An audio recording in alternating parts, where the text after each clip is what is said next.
आज यो हाम्रो मकैको र कोदोको चाहिँ मिक्स गरेको रोटी जो अत्यन्तै फाइदाजनक रहेको छ।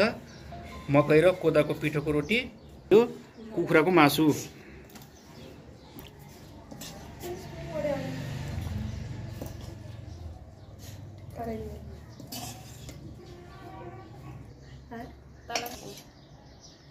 आज हाम्रो चाहिँ कुखुराको मासु रहेको छ। त्यस्तै यो हाम्रो रोटी चाहिँ कोदोको पिठोमा चाहिँ मकैको पिठो पनि मिसेर हामी चाहिँ रोटी बनाएका छौँ आज हाम्रो खानामा। साथीहरू, तपाईँले खाना खानुभयो कि भएन?